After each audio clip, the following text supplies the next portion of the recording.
In this short video, we're going to look at the manufacturing of bricks and then travel to Salt Lake City to do an architectural review of 3 buildings. And finally, we'll look at some grapes that produce plasma. Welcome.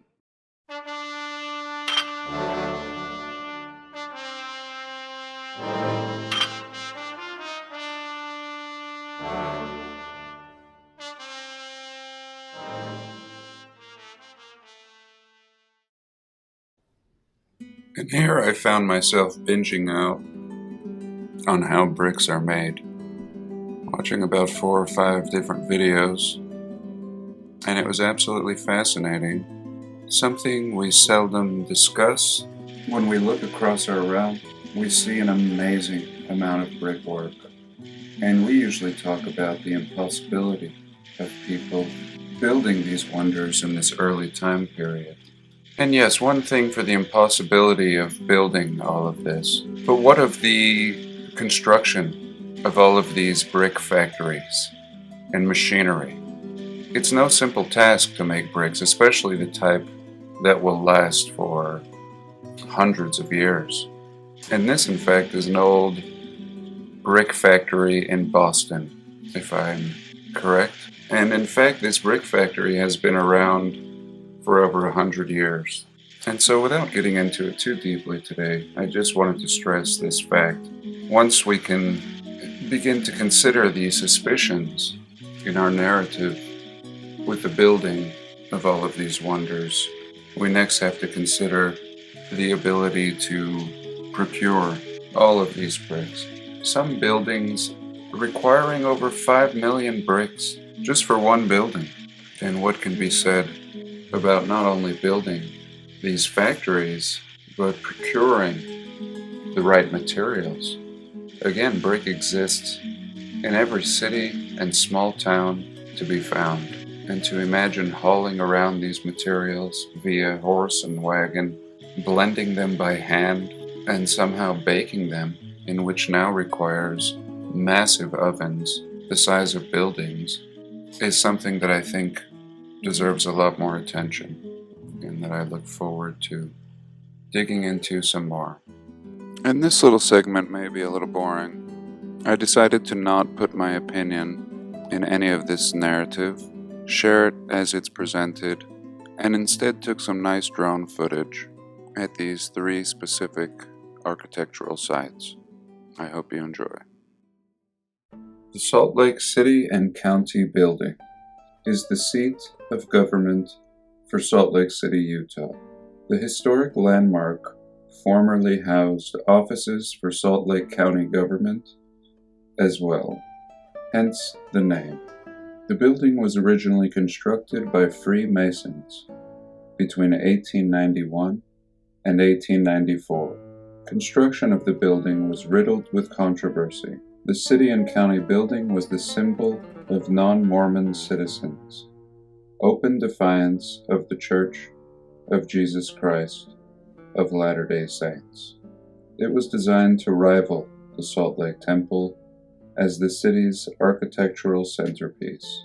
It is even thought that the building's clock tower and statues were designed to mimic the temple's spires and statues of the angel Moroni.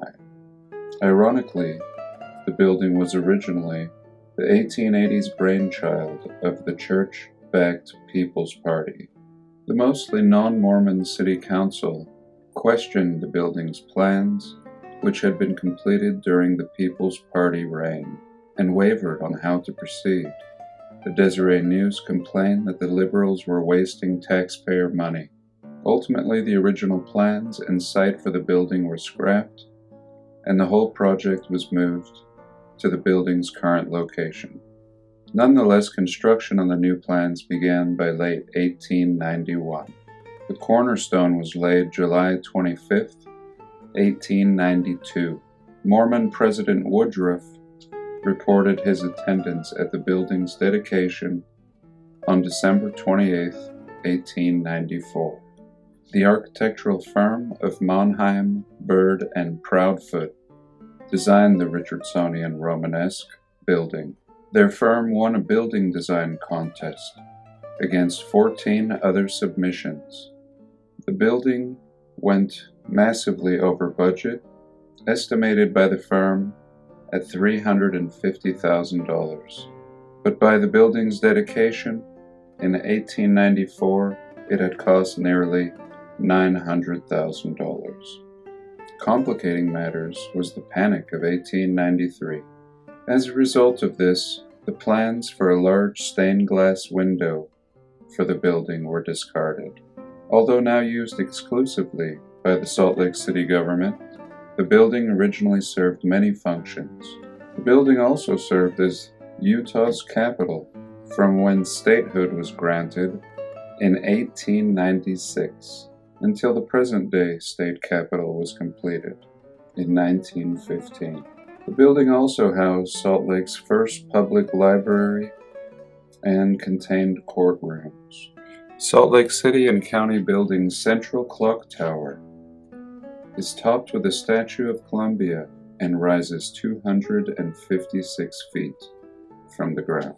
The building's surface is elaborately carved from the gray Utah sandstone it's made of. Walter Baird and Oswald Lendy carved most of the building's features. Lendy, a French sculptor, carved his face between the words city and hall above the north entrance. The building has 5 floors and over 100 rooms. The city and county building sits on a block called Washington Square, named for George Washington.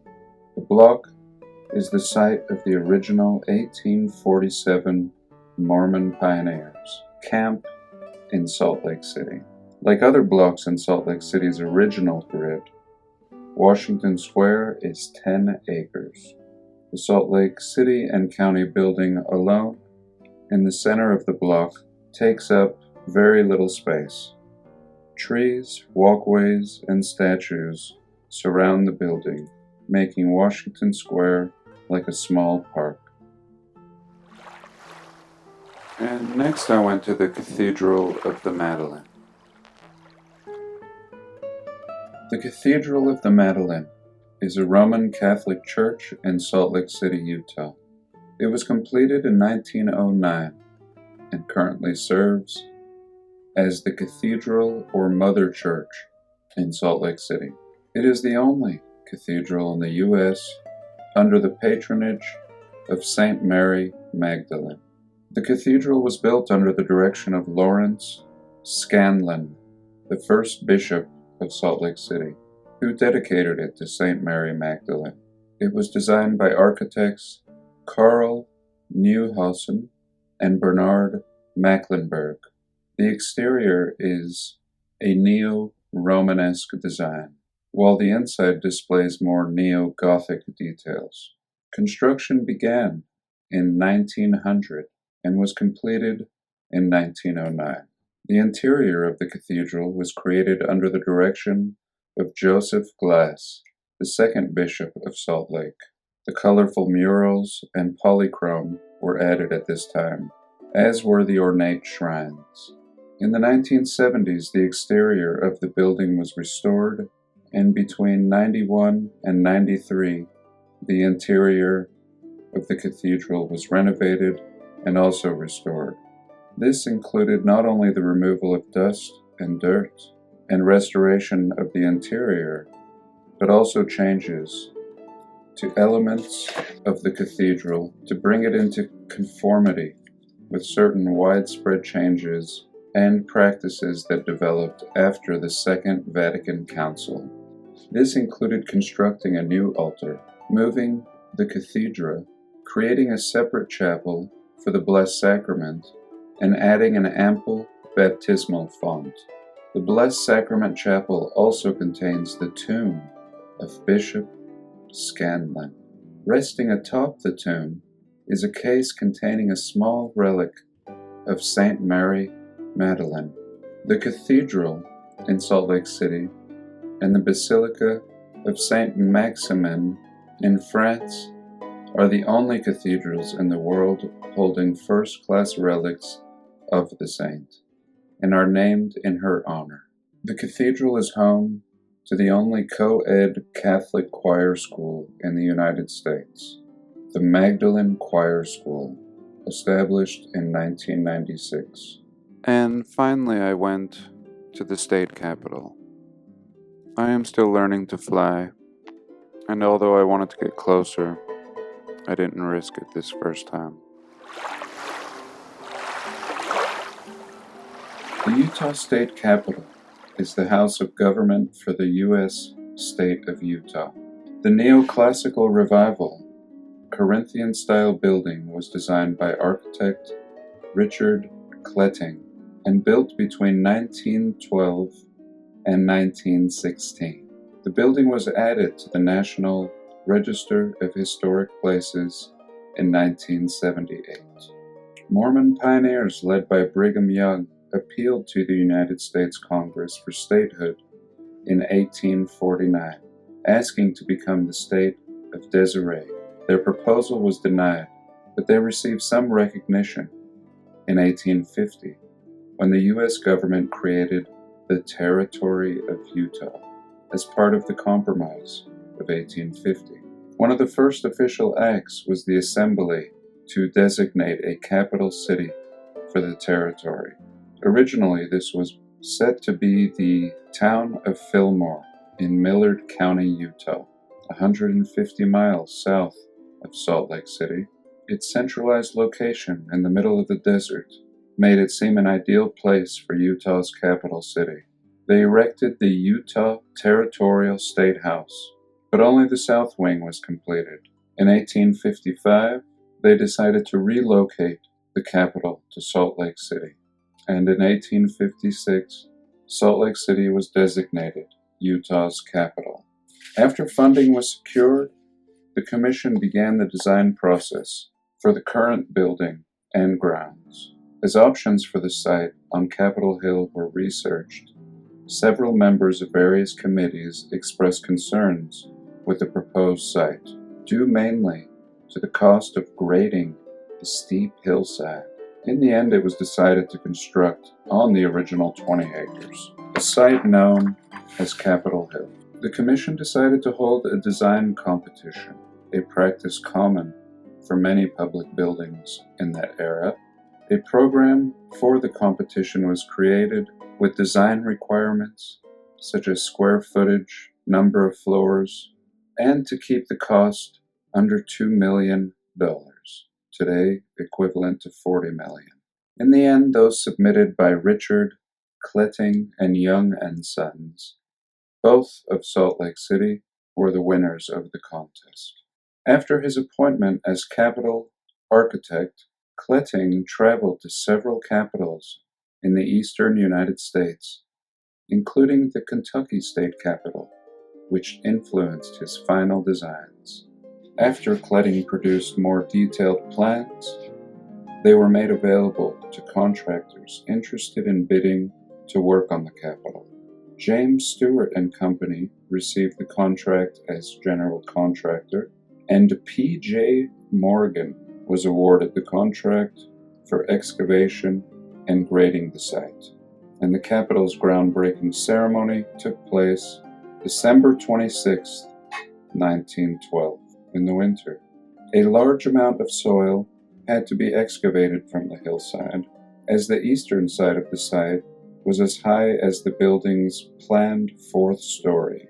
The excavation was done using a steam shovel, which dug into the hillside, filling a large dipper, after which it turned around and emptied the dirt into a temporary dinky train.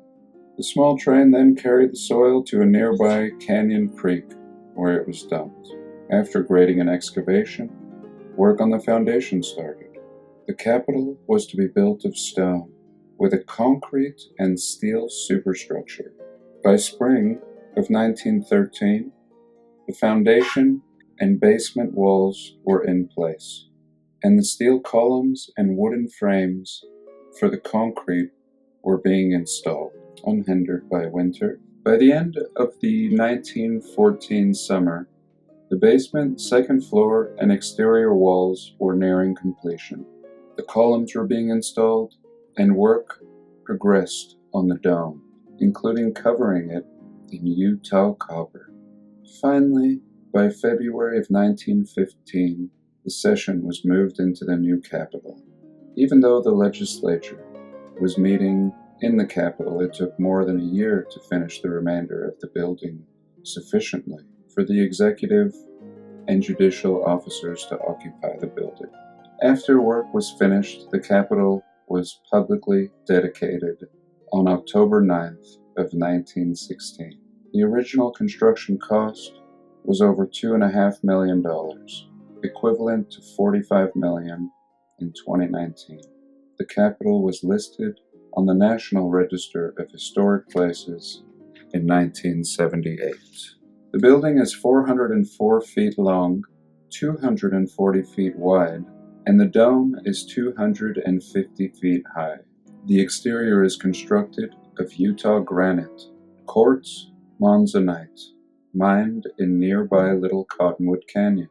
The stone facade is symmetrical, with each side being organized around a central entrance. 52 Corinthian columns, each 32 feet tall by 3.5 feet in diameter, sitting on an exposed foundation podium, surround the south, east, and west sides of the Capitol. The building's interior has 5 floors, 4 main floors, and a basement. The Capitol is decorated with many paintings and sculptures depicting Utah history and heritage, including statues of Brigham Young and Philo Farnsworth, a Utah native and creator of the electronic television. The floors are made of marble from Georgia. And since that was so boring, let's look at a few other things.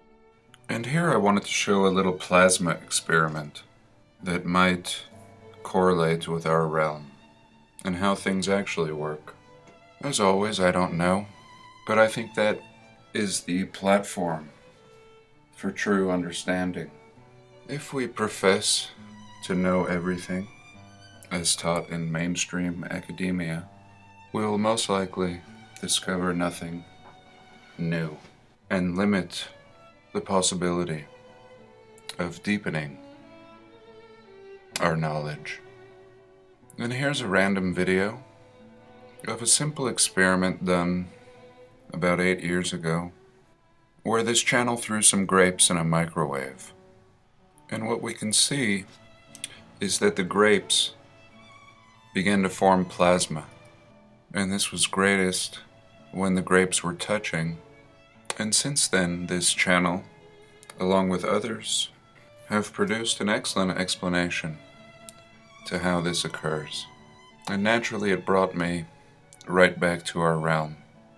If an external wave was introduced to our system, and if something similar could be introduced in this experiment via microwave, then we might begin to imagine how the luminaries above maintain their charge.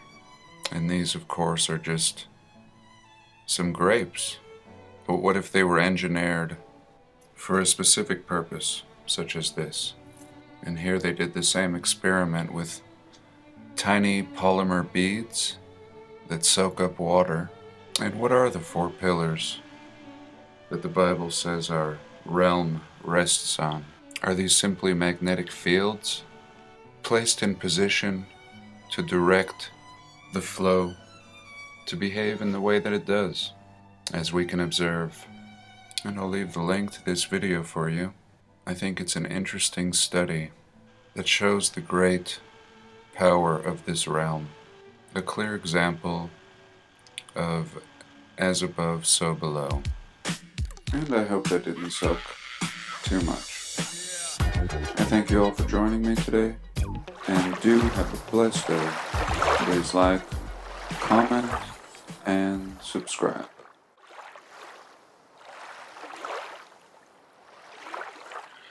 So the first thing I wanted to say in conclusion was in reference to this city and county building. We must remember that Utah did not become a state until 1896. And here they're building this city and county building beginning in 1891 in 3 years. And when it comes to this Cathedral of the Madeleine, I wanted to show Chief here next to this block, just to give you some idea of the size of these blocks. Now, we did end up taking a little walk up the side of this mud-flooded cathedral, and I'll show you what that looks like. And what we can see with these blocks is they look as if they're manufactured. And I've seen the same thing in my neck of the woods, where things appear to be stone and we realize they're just facade. It's as if they were just casting these blocks, and from that corner right there we could see the cement just kind of glooping out, and it was very apparent that it had not been carved. And so here we can see a little mud-flooded area. This little courtyard seems to have been preserved. We see the original ground level, and we also see this door that's just massive that has been reframed for shorter people. A lot of old tech. Looks like it's not functioning. A lot of wires sticking out everywhere. And so here, as we walk up the sidewalk, we can see how drastic this incline is. And again, big problems with excavating all of this earth before you can even begin building in this early time period. And here we can see the original ground level, just in complete disrepair. And it gets worse. We continue up towards the back of the church, and the windows are completely underground. And this is an area that gets heavy snow. On this particular day, it was pretty mild. And here we can see another series of windows, completely underground level. And we see brick under there. So this whole thing appears to be facadage, similar to another one just right across the street, and another great example of mud flood or something taking place in Salt Lake City. And if you think this is a normal way to construct a building, please let me know. And I feel very thankful that there's still evidence for us to examine. And here's the very back of the building, just a little piece sticking up. And lastly, I just wanted to talk about the Capitol real quick. We're told that they began construction in December, in the winter. And by spring, they'd already had the basement dug out, pillars in place, foundation, footing, in about 3 months, undisturbed by the elements. And I just found that pretty ridiculous.